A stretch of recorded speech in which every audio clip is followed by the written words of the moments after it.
এটা কথাও মই মিছা কৈছো জীৱনত হিমন্ত বিশ্ব শৰ্মাই ৰাজনীতিয়ে নকৰে ইয়াতকৈতো আৰু একো নালাগে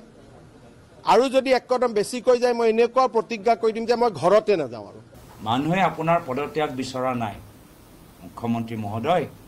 মানুহে আপোনালোকৰ প্ৰমাণ বিচাৰিছে কি তথ্য আছে হেতু বিচাৰিছে বাকযুদ্ধ অব্যাহত পদত্যাগৰ ঘোষণা মুখ্যমন্ত্ৰী এন ব্ৰিগেডৰ হেনু টেকটিক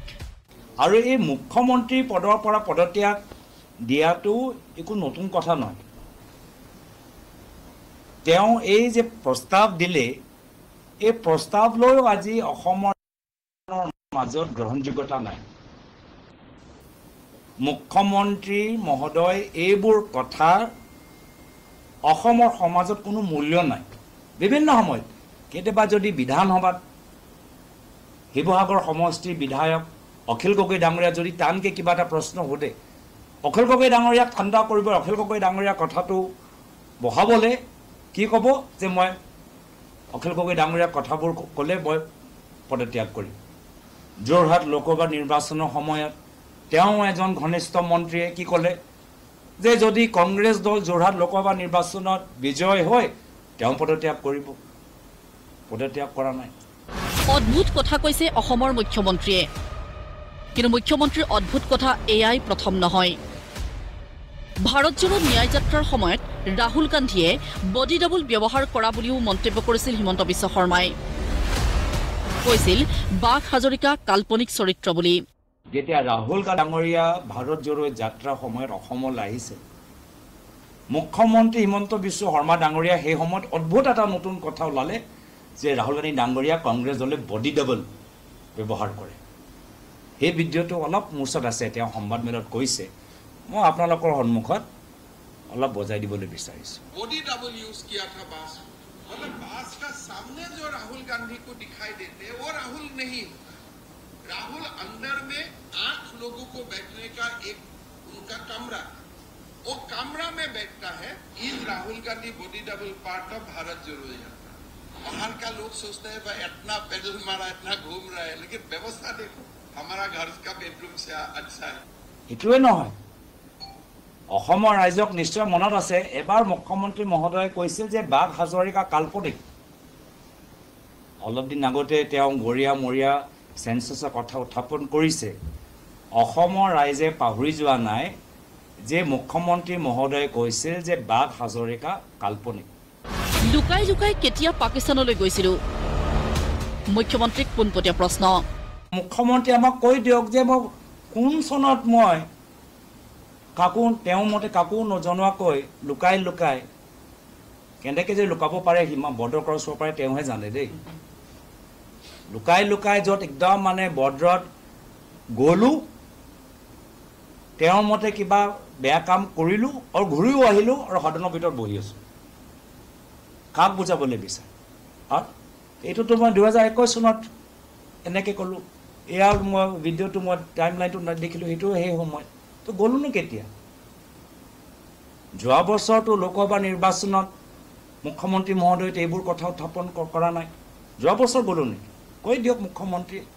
পাকিস্তানক লৈ নিজৰ স্থিতি অতি কঠোৰ বুলি কৈ এইবাৰ নিজৰ কৰ্মৰ ব্যাখ্যা কৰিলে গৌৰৱ গগৈয়ে পাকিস্তান সম্পৰ্কত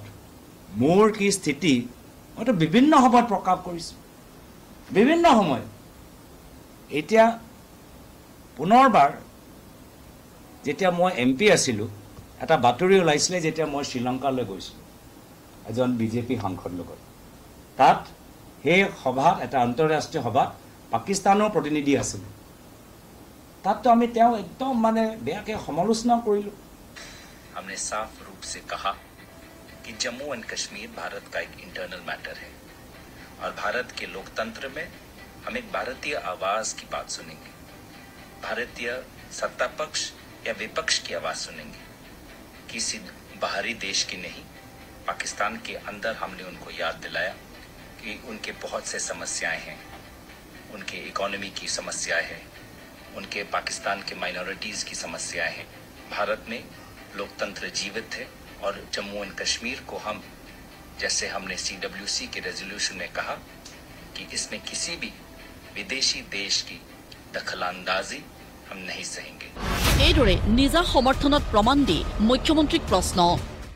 এতিয়া তেওঁ যে বাংলাদেশ গৈ থাকে, তেওঁ প্ৰত্যেকবাৰ অনুমতি লৈছেনে? তেওঁ যে বাংলাদেশ গৈ থাকে, ক'ত ক'ত যায়, এইখিনি কথা ৰাজহুৱা কৰিছেনে? ফটোত কিবা দেখায়, কিন্তু ফটো বাহিৰত আৰু বেলেগ ঠাইলৈ গৈছে নেকি? এইখিনি কথা তেওঁ ৰাজহুৱা কৰিবনে? কিন্তু কিয় ডক্টৰ হিমন্ত বিশ্ব শৰ্মাৰ এই অভিযোগ? ইয়াৰো উত্তৰ নিজেই দিলে গৌৰৱ গগৈয়ে। প্ৰয়াত তৰুণ গগৈদেৱৰ প্ৰতি মানুহৰ মাজত যে মনোভাৱ, চিন্তাধাৰা, তাৰ ওপৰত দাগ লগোৱাটো হৈছে তেওঁলোকৰ উদ্দেশ্য। সেইকাৰণে প্ৰয়াত তৰুণ গগৈদেৱৰ কেতিয়াবা চৰকাৰক তেওঁ বিভিন্ন কথা দি সমালোচনা কৰে, তেখেতক ব্যক্তিগতভাৱে এতিয়া তেওঁ পুত্ৰ হিচাপে আমাক টাৰ্গেট ল'বলৈ বিচাৰিছে, এনেকুৱা এটা অভিযোগ দাঙি ধৰিছে। তেওঁ বোৱাৰী, প্ৰয়াত তৰুণ গগৈদেৱৰ বোৱাৰীৰ ওপৰত তেওঁ ভুল অভিযোগ দাঙি ধৰিছে। আৰু এতিয়া নিজৰ নিম্ন স্তৰৰ ৰাজনীতিৰ কাৰণে প্ৰয়াত তৰুণ গগৈদেৱৰ নাতি নাতিনীলৈকে তেওঁ এৰি দিয়া নাই। ভাবিছে যে এই ধৰণৰ ৰাজনীতি কৰিলে আমি তেওঁক সমালোচনা কৰিবলৈ বাদ দিম বা এৰি দিম, আমি তেখেতৰ লগত মিলিবলৈ চেষ্টা কৰিম বা আমি মনে মনে হৈ যাম। কিন্তু ৰাইজেতো আমাক দেখিছে, মোৰ ব্যৱহাৰটোও দেখিছে, মোৰ কামো দেখিছে, মই যিদৰে কথা সদনৰ ভিতৰত উত্থাপন কৰোঁ সেইখিনিও দেখিছে। মই প্ৰয়াত তৰুণ গগৈদেৱৰ পুত্ৰ। মুখ্যমন্ত্ৰীক জনালে প্ৰত্যাহ্বানো। সাহস আছে যদি ৰাইজক ক্ষমতা অৰ্পণ কৰি SIT গঠন কৰক মুখ্যমন্ত্ৰীৰ নিজৰ বিৰুদ্ধে। ক্ষমতা মুখ্যমন্ত্ৰী হিমন্ত বিশ্ব শৰ্মা ডাঙৰীয়াৰ পৰা কাঢ়ি লৈ আমি অসমৰ জনসাধাৰণক আমি দি দিওঁ,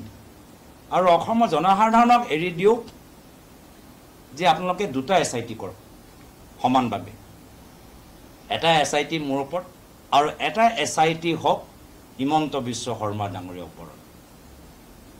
আৰু তেওঁ কংগ্ৰেছৰ পৰা আগতে, কংগ্ৰেছৰ দিনৰ পৰা আগৰ পৰা যেতিয়া কলেজত আছিলে, যেতিয়া বিভিন্ন সংগঠনৰ লগত তেওঁ ঘূৰা মিলা কৰি আছিলে, কেতিয়াবা টকা পইচা লওঁতে ধৰা পৰিলে, তাৰ পৰা বৰ্তমানলৈকে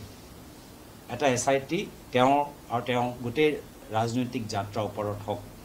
উল্লেখযোগ্য যে এই পৰ্যন্ত গৌৰৱ গগৈৰ সৈতে কোনো যোগাযোগ কৰা নাই SITয়ে। সেয়ে কংগ্ৰেছ নেতাগৰাকীয়ে কৈছে আৰু প্ৰশ্ন কৰিছে। আমাকতো যোগাযোগ কৰা নাই, এটা সময়ত মই নিজে যাব লাগিব। যদি অলপ দিনৰ মাজত যোগাযোগ নকৰে, মই নিজে এদিন মই উপস্থিত হৈ যাম। কিন্তু অসমত আৰু কিছুমান SIT আছে, সেইখিনিও কথা আমাক ব্ৰিফ কৰিলে আমি ভাল পাম। জোনমণি ৰাভাৰ SIT কাৰণটো আমি জানিবলৈ বিচাৰোঁ কি হ'ল। কয়লা চিণ্ডিকেট লৈ এটা SIT গঠন হ'ল, উমৰাং চাওৰ পিছত এটা SIT গঠন হ'ল, তাৰ ওপৰত কি কি তথ্য পালে সেইখিনিও আমাক জনাওক। আচল কথাটো কি, কোন সত্য কোন অসত্য? কিন্তু আকৰ্ষণীয় হৈছে দুয়ো নেতাৰ বাকযুদ্ধ।